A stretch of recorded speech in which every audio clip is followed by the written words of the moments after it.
죄는 언제나 기쁨과 즐거움을 주며 다가옵니다.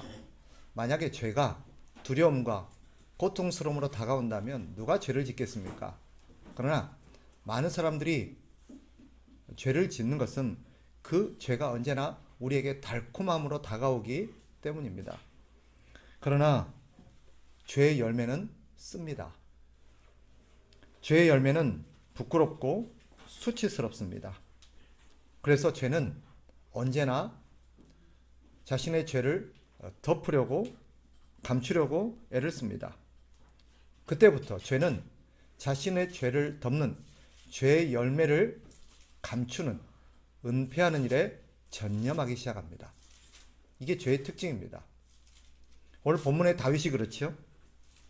다윗의 관심은 죄를 지은 이유 오직 하나입니다. 자신의 죄를 은폐하는 것입니다. 1차 계획이 실패로 돌아가죠. 우리아가 너무 충직했던 것입니다.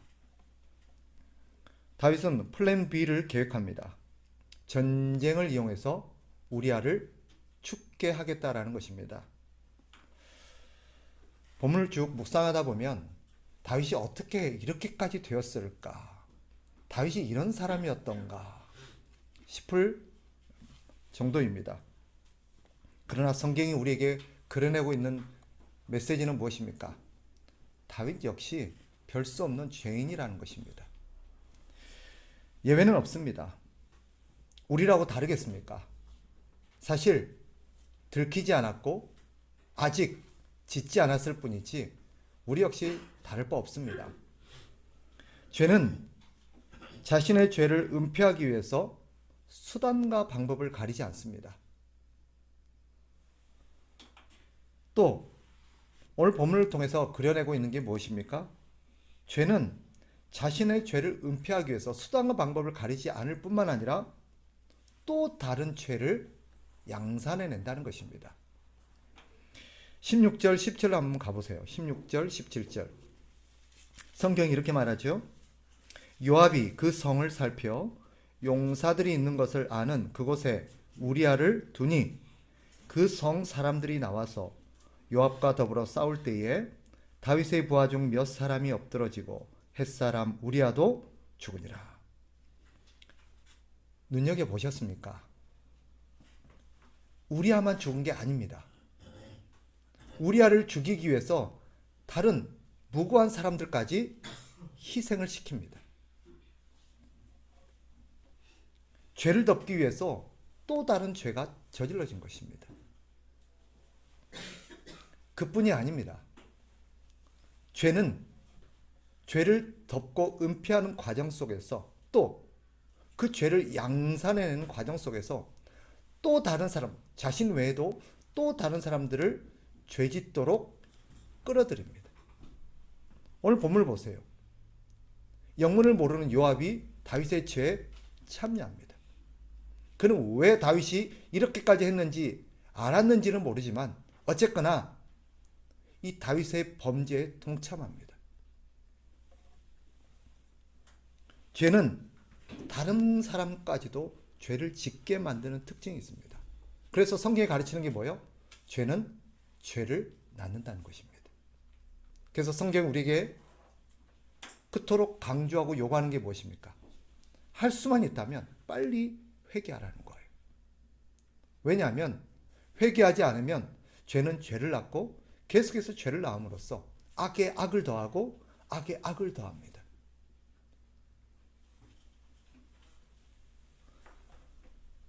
가증스러운 것은 다윗의 반응입니다. 25절로 가봅시다. 같이 한번 이 내용을 잘 생각하면서 천천히 한번 읽어봅시다. 다 같이 시작. 다윗이 전령에게 이르되 너는 요압에게 이같이 말하기를 이 일로 걱정하지 말라. 칼은 이 사람이나 저 사람이나 삼키느니라. 그 성을 향하여 더욱 힘써 싸워 함락시키라 하여 너는 그를 담대하게 하라 하니라. 이 자간에 흐르는 이 글 속에 흘러가는 다윗의 정서를 읽어내실 수 있겠습니까? 우리아뿐만 아니라 군사들이 몇 명이나 희생이 됐는데 아무렇지도 않게 생각합니다. 오히려 그 대답 속에는 만족스러움이 묻어납니다.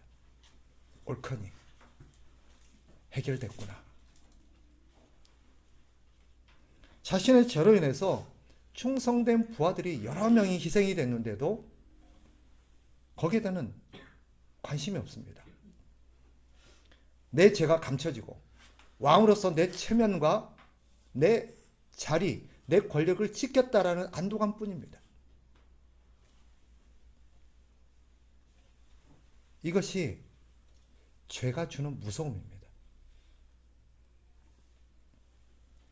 죄를 회개하지 않고 은폐하다 보면 또 다른 죄를 만들어내기도 하고 다른 사람을 죄짓게 만들기도 하지만 오늘 본문을 통해서 읽어내는 또 한 가지의 죄의 특징이 뭐예요?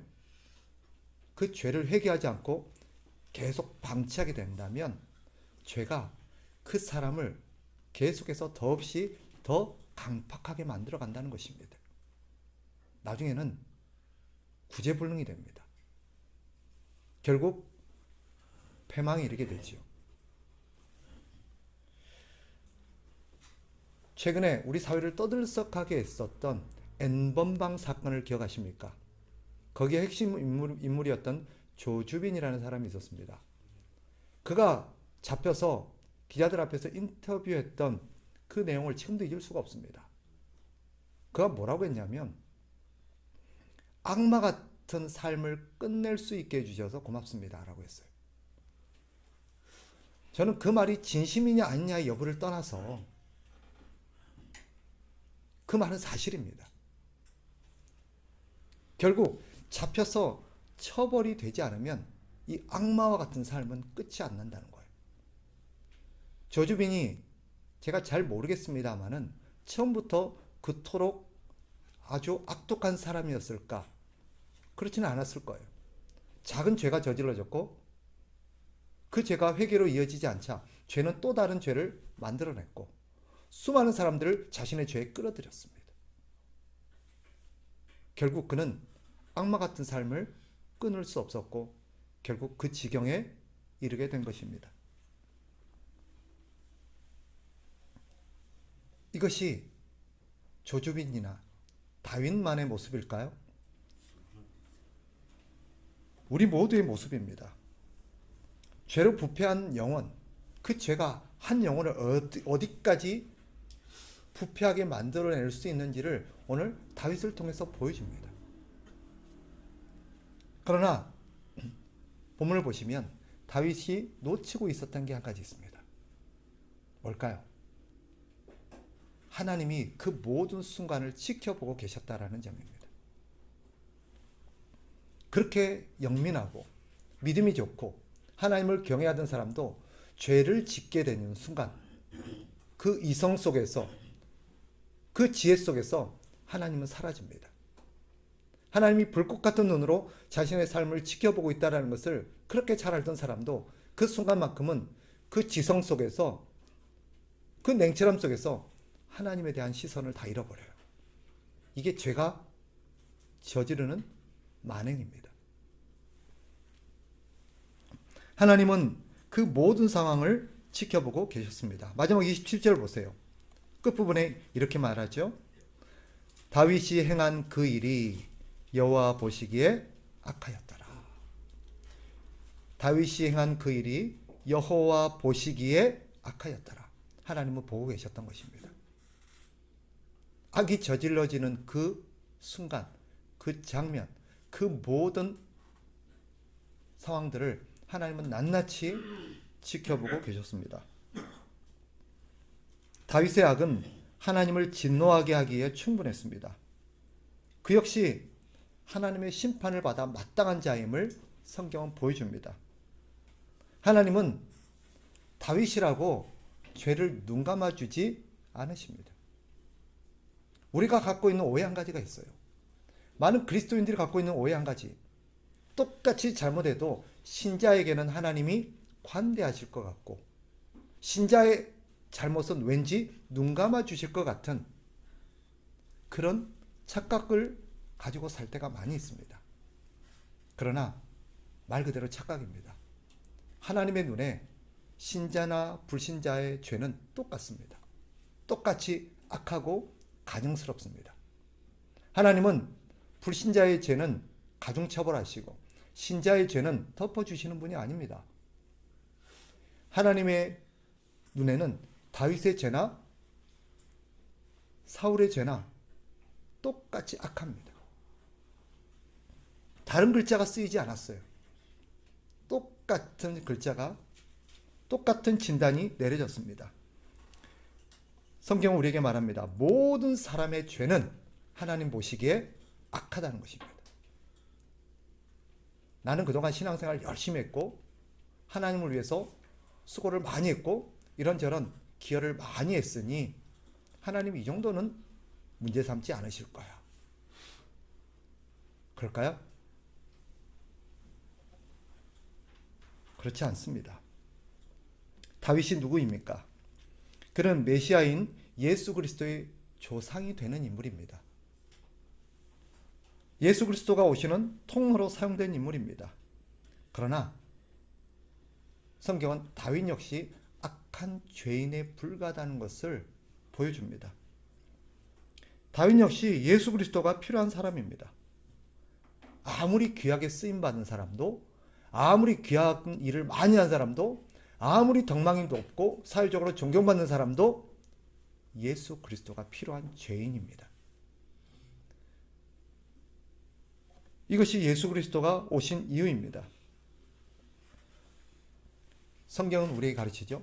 예수 그리스도가 필요 없는 사람은 아무도 없습니다.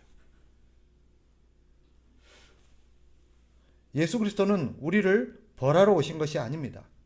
우리를 구원하기 위해 오셨습니다. 단지 몇 가지 삶에 도움을 주기 위해 오신 것이 아닙니다. 우리의 생명을 살리기 위해서 오셨습니다. 죄로 파괴되어가는 우리의 영혼을 영원한 심판으로부터 건지기 위해서 이 땅에 오셨습니다. 그래서 성경은 말하죠. 모든 사람은 예수 그리스도가 필요하다. 모든 사람은 죄인입니다. 의인은 없습니다. 단지 의인인 척하는 죄인들이 있을 뿐입니다. 그래서 두 종류의 죄인이 있는 거죠. 자신이 죄인임을 깨달은 죄인과 깨닫지 못하는 죄인.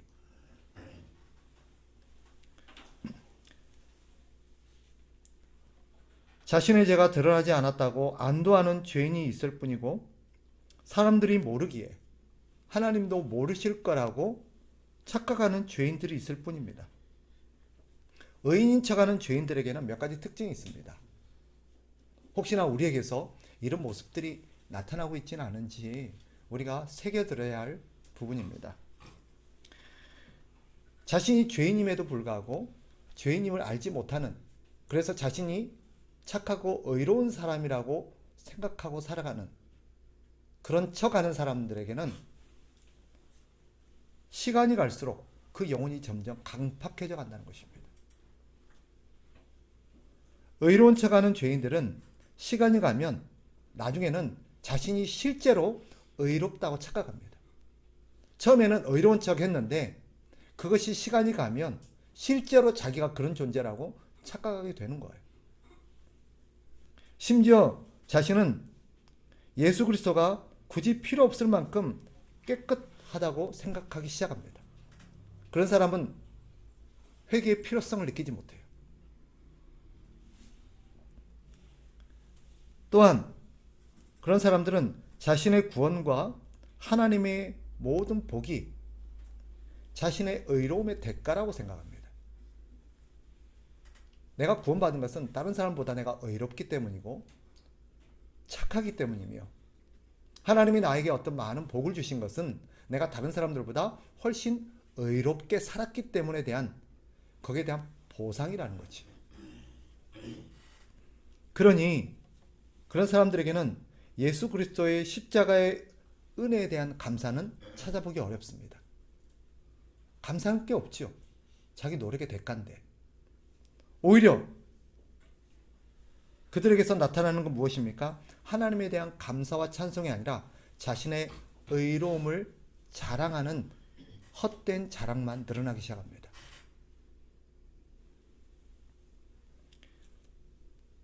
또한 이 사람들은 성경이 자신을 죄인으로 간주하는 것을 굉장히 불편하게 생각합니다. 당신은 죄인입니다. 당신은 이런 죄를 지었고 당신도 예외는 아닙니다. 라고 말하면 상당히 불쾌하게 생각해요. 말은 안 하지만 상당히 마음속에 불편함을 느낍니다. 자기와는 상관이 없다고 생각해요. 왜 자기에게 자꾸 저런 얘기를 하지? 나는 이런 얘기를 들어야 될 사람이 아닌데. 그런 얘기는 딴 사람한테 하고 나에게는 그저 하나님이 어떤 복을 주실지나 얘기해 달라고 말합니다.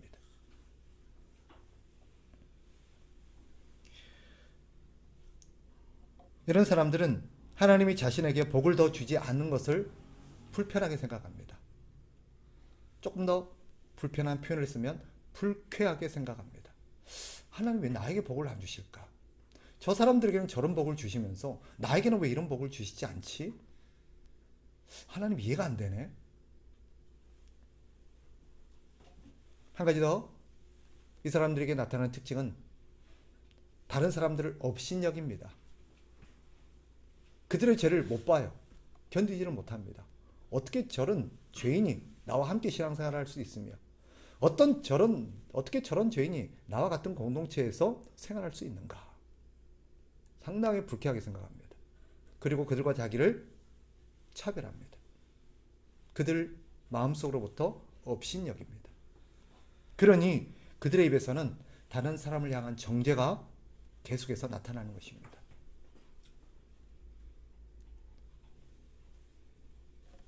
혹시 우리에게서 이런 모습이 나타나고 있지 않는지 우리는 면밀히 성찰해야 합니다. 그러나 신자들은 어떤 사람입니까? 이들은, 성경이 말하는 신자들은 회개한 죄인들입니다. 하나님께서는 이들을 의롭다고 선언해 주십니다. 이들을 의롭다고 선언하신 까닭은 이들이 다른 사람에 비해서 죄를 짓지 않고 의롭게 살았기 때문이 아닙니다. 그들이 죄를 뉘우치고 하나님 앞에 용서를 구했기 때문입니다. 예수 그리스도께서 이들을 대신해서 죄값을 다 치러주셨기 때문입니다. 하나님 아버지는 예수 그리스도의 희생을 보시고 이들의 죄를 용서하시고 이들을 더 의롭다고 깨끗해졌다라고 선언하십니다. 이런 회개한 죄인들, 아니 회개한 의인들에게는 몇 가지 특징이 있습니다. 이들에게서 보여지는 특징이 무엇입니까? 자신을 향한 용서와 하나님의 의롭다 하신 선언을 믿고 기뻐합니다. 자기는 하나님 앞에 이런 것을 받을 자격이 없는 죄인이긴 하지만 그런 하나님의 자비와 하나님의 사랑의 용서를 기쁨으로 믿고 받아들임으로써 기뻐하고 더 이상 자신을 정죄하지 않습니다. 또한 이들은 모든 것이 예수 그리스도의 십자가의 공로 덕분임을 알고 예수 그리스도를 향한 감사함을 항상 갖고 있습니다. 자신에게 주어진 모든 복들이 분에 넘치는 하나님의 은혜임을 압니다. 그래서 작은 것 하나에도 하나님께 감사하고 하나님께 영광을 돌립니다. 이들에게는 자신을 자랑함이 없습니다. 오직 하나님을 자랑하고 예수 그리스도의 십자가를 자랑합니다. 자신의 자신됨은, 자신이 누리고 있는 모든 것은 다 예수 그리스도와 하나님의 사랑에 근거하고 기초한 것임을 알기에 자신에게는 자랑할 것이 없음을 알아요. 그래서 오직 예수님의 공로를 자랑하고 하나님의 자비를 자랑합니다.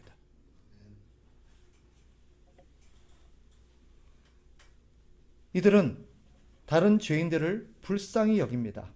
그리고 그들의 죄와 허물을 볼 때마다 자신에게 임했던 하나님의 은혜와 자비가 그들에게도 임하기를 간절하게 기도합니다.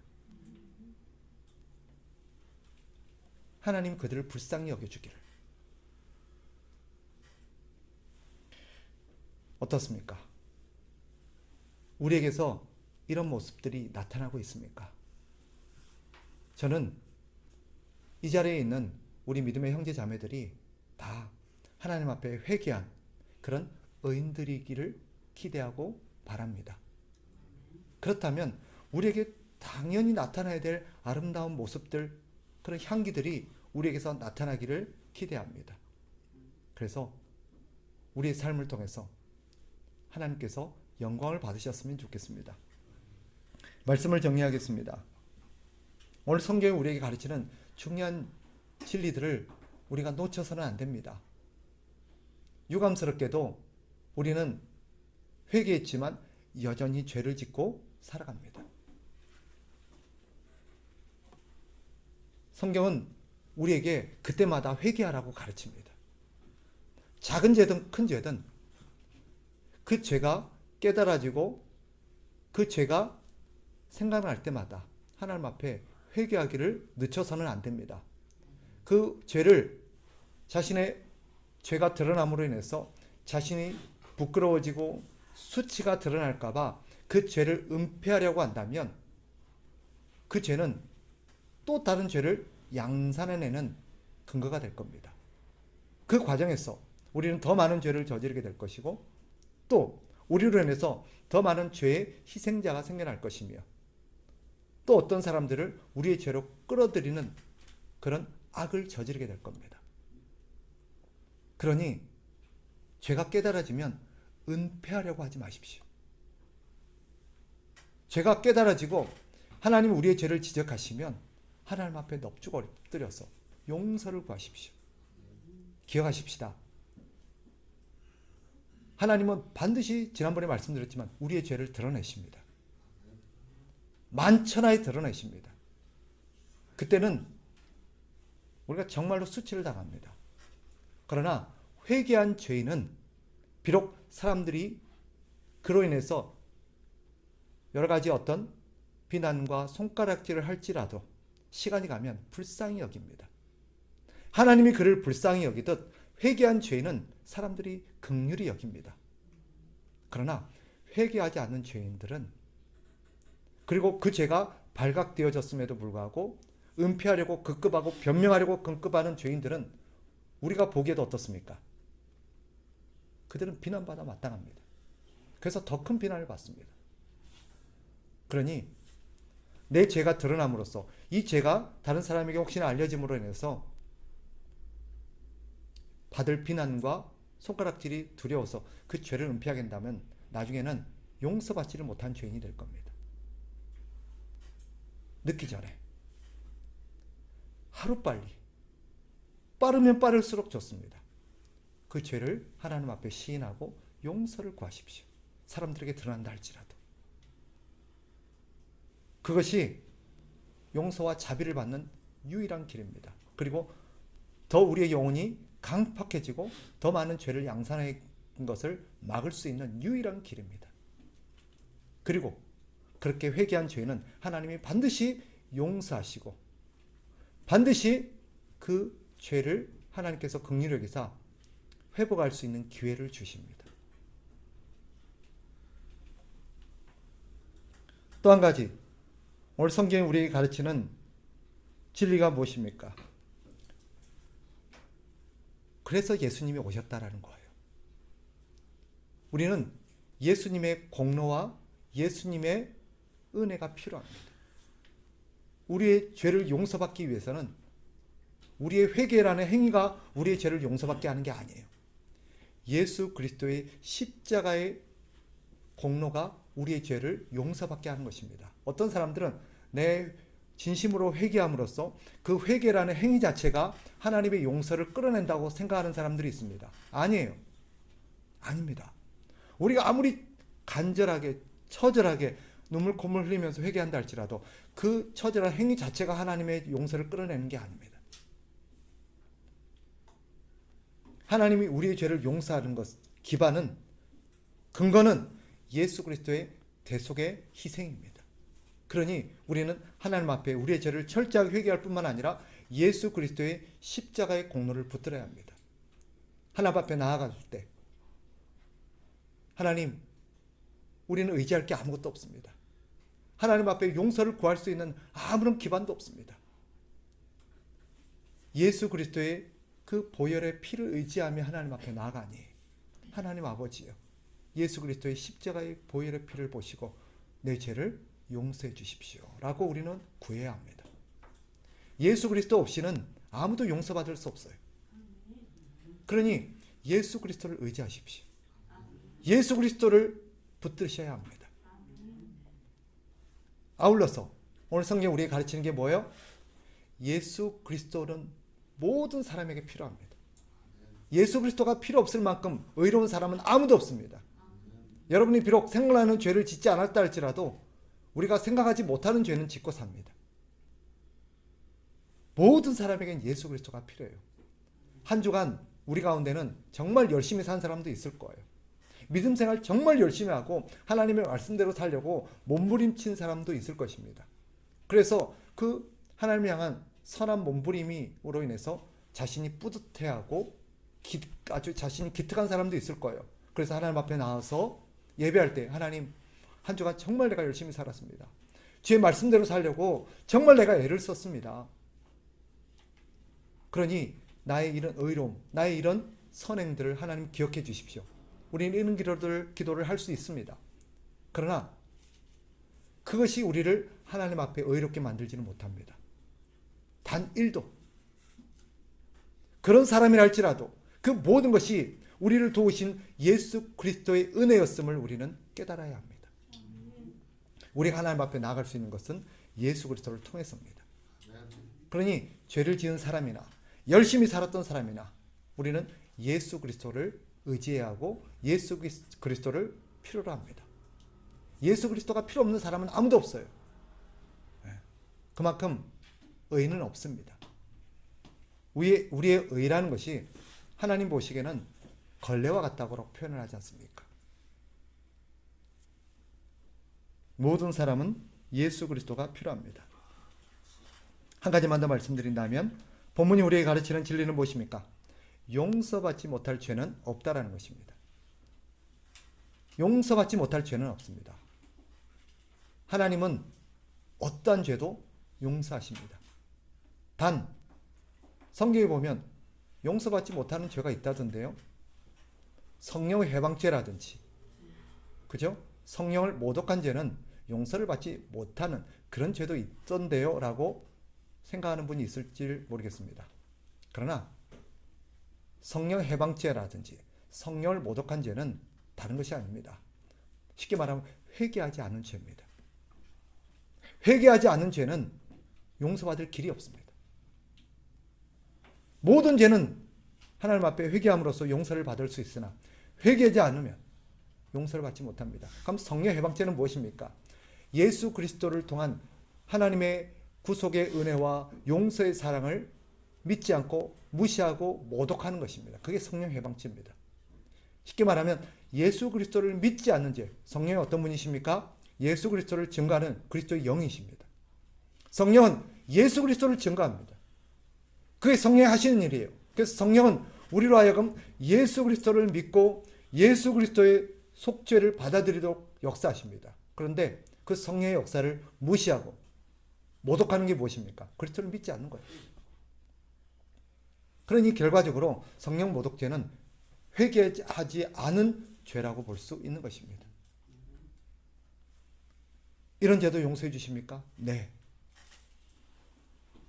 우리가 생각하는 절대 이거는 용서 안 해주실 것 같은데요. 이거는 안 될 것 같은데요. 그런 것은 없습니다.